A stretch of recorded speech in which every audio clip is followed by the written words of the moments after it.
ꯂꯥꯛꯂꯤꯕ ꯀꯨꯝꯖꯥ 2027ꯗ ꯄꯥꯡꯊꯣꯛꯀꯗꯧꯔꯤꯕ Manipur legislative assembly ꯏꯂꯦꯛꯁꯟꯒ ꯃꯔꯤ ꯂꯩꯅꯅ ꯁ꯭ꯇꯦꯠ ꯑꯁꯤꯗ ꯂꯩꯔꯤꯕ ꯅꯦꯁꯅꯦꯜ ꯑꯃꯗꯤ ꯔꯤꯖꯅꯦꯜ ꯄꯣꯂꯤꯇꯤꯀꯦꯜ ꯄꯥꯔꯇꯤꯁꯤꯡꯅ ꯃꯥꯒꯤ ꯑꯣꯏꯕ ꯄꯥꯔꯇꯤꯒꯤ ꯃꯤꯔꯦꯞ ꯊꯥꯗꯣꯛꯅꯕ ꯁꯦꯝ ꯁꯥꯕ ꯍꯧꯅꯔꯦ꯫ ꯁ꯭ꯇꯦꯠ ꯑꯁꯤꯒꯤ ꯑꯦꯁꯦꯝꯕ꯭ꯂꯤ ꯀꯟꯁꯇꯤꯇ꯭ꯌꯨꯟꯁꯤ 60ꯃꯛꯇ ꯃꯤꯔꯦꯞ ꯊꯥꯗꯣꯛꯇꯨꯅ ꯃꯤꯈꯜꯗ ꯃꯥꯏ ꯄꯥꯛꯅꯅꯕ ꯆꯦꯟ ꯆꯣꯡꯕ ꯍꯧꯅꯔꯤ꯫ ꯄꯣꯂꯤꯇꯤꯀꯦꯜ ꯄꯥꯔꯇꯤꯁꯤꯡꯅ ꯃꯥꯒꯤ ꯑꯣꯏꯕ ꯄꯥꯔꯇꯤꯒꯤ ꯃꯤꯔꯦꯞꯁꯤꯡꯅ ꯃꯥꯏ ꯄꯥꯛꯍꯟꯗꯨꯅ ꯃꯦꯖꯣꯔꯤꯇꯤ ꯐꯪꯂꯕꯗꯤ ꯂꯩꯉꯥꯛꯂꯣꯟꯒꯤ ꯆꯨꯛꯂꯤ ꯄꯥꯏꯕ ꯉꯝꯒꯅꯤ ꯍꯥꯏꯕꯒꯤ ꯊꯥꯖꯕ ꯊꯝꯗꯨꯅ ꯑꯀꯟꯕ ꯃꯑꯣꯡꯗ ꯄꯣꯂꯤꯇꯤꯀꯦꯜ ꯀꯦꯝꯄꯦꯟ ꯆꯠꯊꯕ ꯍꯧꯔꯛꯂꯤꯕ ꯑꯁꯤꯗ पार्टी अमना पार्टी अमबु हुन्न ngangnabagi chin kangdei chathabada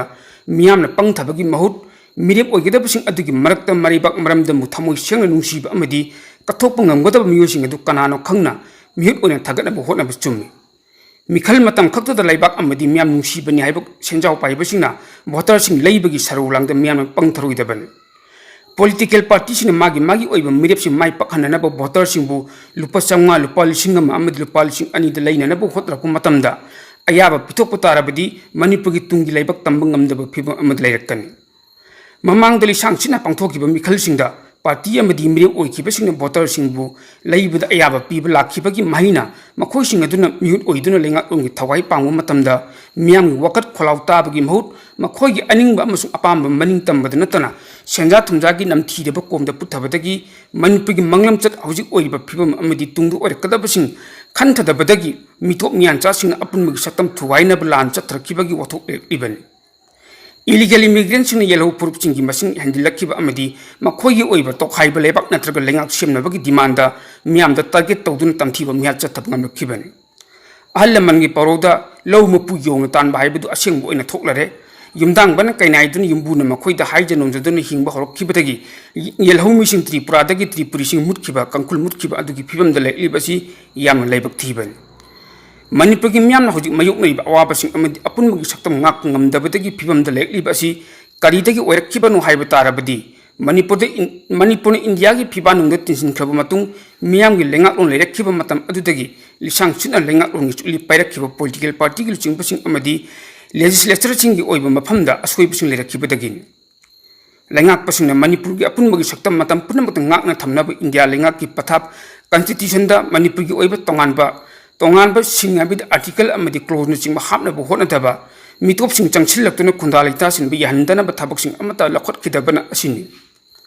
manipur gi myamna khangen pham yoklaba matam masida politician sing mareibak amadi myam nungsiba sabagi kholau asimba kholau asaba liba asidi gambhir ko ba samakhal aduna mahakna pharaba sadu charamdai matamda takti pirang sinthaba adugu chap mane haiman muthokloi sahi lising manga hena ningthau panbe asia snet sovereign country oirakhiba manipur gi kangkhul maleng lebak tagi mutkhibi yabagi phibam de lebasi state asigi politician sing ohilakhibani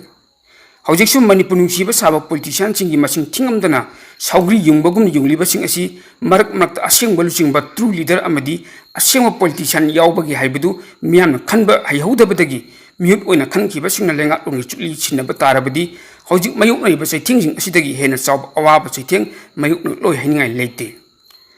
vote lemningba lenga ki chuli painingba singna mikhalgi matam yoroppa matamda leibak amasung miyam nungsiba sabagi kholaw lorokpada miyamna thajagadra thajaroidra haibasi khitang khantaba mathau tai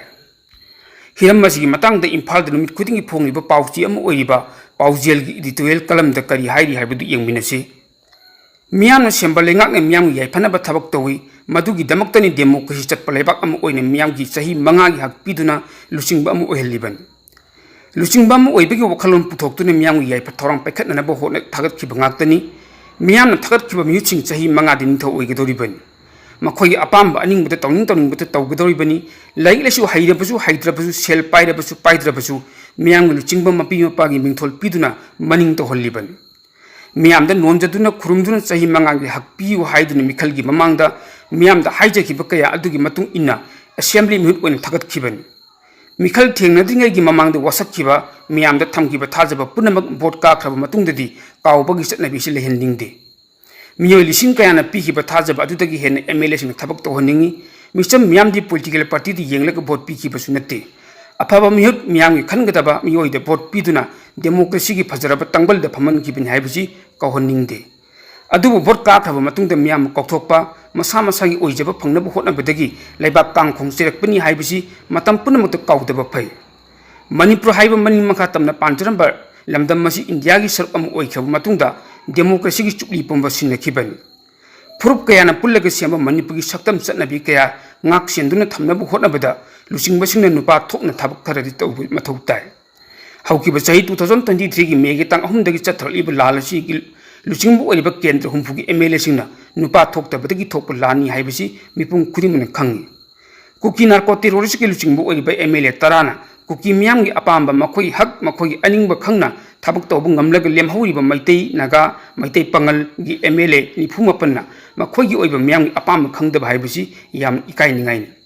ꯃꯌꯨꯝ ꯃꯀꯩ ꯊꯥꯗꯣꯛꯇꯨꯅ ꯂꯥꯟꯖꯦꯟꯅꯛꯂꯕ ꯃꯤꯌꯥꯝꯇ ꯅꯠꯇꯅ ꯃꯌꯨꯝꯗ ꯂꯩꯖꯔꯤꯕ ꯂꯝꯗꯝ ꯑꯁꯤꯒꯤ ꯃꯤꯌꯥꯝꯕꯨ ꯍꯥꯏꯐꯝ ꯈꯪꯗꯅ ꯑꯋꯥꯕ ꯃꯥꯌꯣꯛꯅꯔꯤ ꯍꯥꯏꯕꯁꯤ MLAꯁꯤꯡꯅ ꯈꯪꯕ ꯐꯩ कोविड की चैथेंग मतुंगदा कुकी की लान अमुक चैथेंग नंगलिब असिना नोमगी चरा तांजरिबा मियोसिंगदा सुफम नोमफम खंगनदना लेलिबा पुंची असि करी खंगदबनो लैंगा की थबक तब मियो खर सफरबसु नोमगी चरा तांजरिबसिंग असिदि करी ओइरंगबनी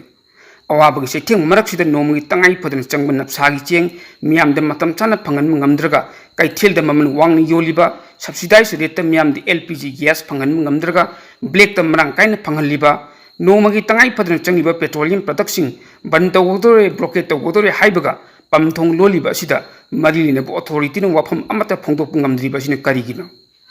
नेशनल हाईवे अनिमुक्ता मणिपुरगी मियामना निंगतम चटप ngamde पोर्टकी ममलना क्या पक्न वांगलबा मतम असिदा कांग्रेस BJP अनिना हुन्नदुना अफ साबगी मतम नत्ते मियामगी चक्थुंग मतिक चाना फंगनबो होटनबगी मुहुत्ता मियामना तनिलोइदा वफम कया फोंदोक्तुना थौना फबा सकपनदि अफबनी हाइने हौनदे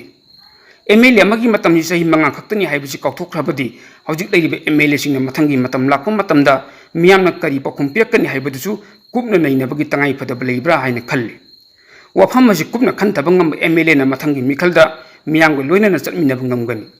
वफम असि नथैरगा मियामगी अपामबगी मयोक्ता सेल पिरगा मयाय का चिंजाक सिजन हल्लगा मी फागनि हाइबसि हौजिककी मतमददि यारारोय हाइबसि काउदब फै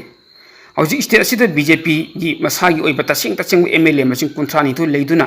मेजॉरिटी लैन वखलोन मानतबा फमुन्नबगी इथक इरांग स्टेट असिदा प्रेसिडेंट रूल थमजिनख्रे हौजिक हौजिक प्रेसिडेंट रूल चलाइरिबन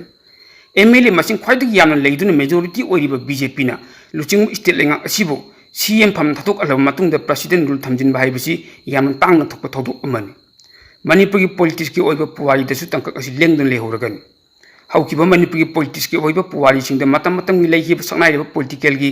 लुचिंगबसिंगना चलंबा लिचत सजतसिंग अमदि लौरंबा थौदांगसिंग अदु हंगन यंगबसु कानगनि खल्ले हौजिक थोलिबा थाकुन तरि हेलकलाबा कुकी नारको टेरोरिस्टसिंगी लालक्सिदा सेंटरना तौनिंगबा तौदुना खुद थिंजिनदुना मसागी ओइबा लेंगाक अमा लैजरिबा स्टेट असिदा नमफुदा प्रेसिडेंट रूल थमजिनबा हाइबसि मियांगी ओइनदि अफबनि हाइनिंगदे सेंटरना लौरकदौरिबा फिरेप अदु मियांगी दमक्तदि अफबा माइकेदि पुरकनि हाइबसु थाजदे अदुबु ngami haidun tawning tawning tawduna miyangi mayokta leblabadi madu miyamni yabu ngamlui haibasisu ningsingbu chungbani haibu wafamsu imphal nungthilgi che phong oini numit khudingi phongliba pauche paujelgi khabargi editorial kalamda phongdorakhibani pawsigi sarwam oina mapalangi pawkhor update tawjage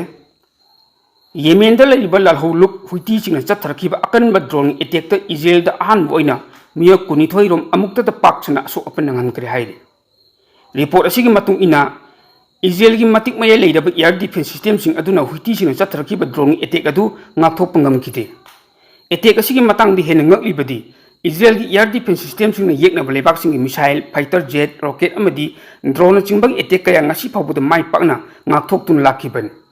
अदुबो हंतक हुइटी सिंग चथरखिबा drone attack अदुबुदी Israel की मतिक मय लेदबा air defence system सिंग अदुना कारिगुम मखल अमतगी मौंगदा डिफेंस तोबंगम खिदे पनबयाबदी ईरान हंदक इजराइल की मथक चतकीबा मिसाइल अटैक सिंग दसु मखोगी लेरिबा एयर डिफेंस सिस्टम सिंग अदुना ngathok ngamnabadagi इजराइल द यामना चाउन अमांगा ता थोनखिबन इजराइल की मतिक मय लेरिबा हाइरिबा Iron Dome air defence system ना हुइटी सिंग की ड्रोन अटैक अदु ngathok ngamlakta हाइबसी याम अंगक थोदोक अमन एक्सपर्ट सिंग फोंदोरपगी मतुंग इनदी हौजिक हुइटी सिंग लेरंबा हानगी मपांगल अदुमक्ति लेइत्रे अदुबु हुइटी सिंग हौजिक चथरलिबा अटैक सिंग असि इजराइल मपुंग फान ngathokpadi ngamde इजराइल की air defence system ngathokpa ngamdribasi हुइटी सिंग अनौबा टेक्निक सिनरपदगी नि हाइनसु पावसिन मखा तारि गाजा द हमास अमदी इजराइल की मरत चारोंग सही अनिरम सोकन लाखिब लाल सिदा हौजिक फावबगी ओइनि इजराइल की लालमिसिन पुन्ना पैलेस्टाइन मचा लिसिंग हुमफु मंगा ग चंगा सुन अनिरम हातखरे हौखिबा पुंग कुन मरिगी मनुंगदा इजराइल की लालमिसिंगना पैलेस्टाइन मचा निफु हुमदोइरम जो हातखरे अदुबु लाल असिदा हुजि फावबगी ओइना असु ओपन नंगिबा पैलेस्टाइन गी मसिंगना पुन्ना लाख अमगा लिसिंग हुम पुतरे चहुम गो हुमरा तरुक लम सुरे हाइले रिपोर्ट असिगी मतुंगना हुजिकसु इजेल नंग गजा द लांदाबगी थबक अकन ममोंग सथरि हाइनसु पावोसिन मखातार नकल लंबरोमदा पाकिस्तान दगी न्यूक्लियर खुलाइसिंग अथुबु मतम लौथोक हौद्रबदी इंडिया बलूचिस्तान अमदी इजराइल यावना मलिंग लेबाक कयाद अचौब खुदोंग थिबु नंगलगनी हाइरे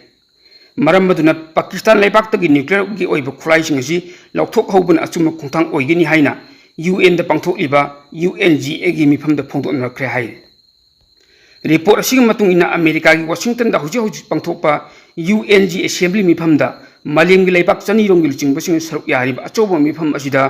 ईरान की प्रेसिडेंट मसूद पेजेस्कियाना हंदक पाकिस्तान अमदी सऊदी अरबिया लेबाक अनि की मरक तौनकी बिदिल अदुगी मतांगदा संतोकना तापग लोइनना अफबा खोंथांग अमनी हाइना फोंदोरकिबन अदुबु सऊदी अरबिया अमदी पाकिस्तान लेबाक अनि की मरक तौनकी बिदिल अदुना मुस्लिम लेबाक सिंग खक्त नतना अतोप लेबाक कया की ओइनसु सिक्युरिटी की ओइना येंगलुरगदी याम अंगकपा अफबा खोंथांग अमनी लोइनना ईरान सऊदी अरबिया अमदी पाकिस्तान अनि की थौंग अदुबुसु मपुंग फाना सवतकी हाइरि पाकिस्तान दा हुजिक लैबा न्यूक्लियर खुलाइसिंग अदु अथुबा मतमदा लौथोक हौबनबा बलूचिस्तान की लुचिंगबा अम ओइबा मिरियार बलूचना UN की जनरल असेंबली मिफमदा अकन ममोंग डिमांड तौकी मिफम मदुदा मिरियार बलूचना हुजिक पाकिस्तान दा ताकि ईरान सऊदी अरबिया अमदी चाइना का पुंसिनखिबा असि मालिम की ओइना यामना खुदोंग थिनिंगै ओइरिबन मसिना America India Israel Europe Afghanistan अमदी बलूचिस्तान की ओइनसु अचौबा अकीबा अम ओइरे मरम मदुना UN अखनबा मियेंग चंग हौदुना पाकिस्तान दा लैबा न्यूक्लियर की ओइबा खुलाइसिंग असि लौथोक हौनबा होटनबियु हाइनसु हाइबा मिफम अदुदा अपील तौकी हाइरे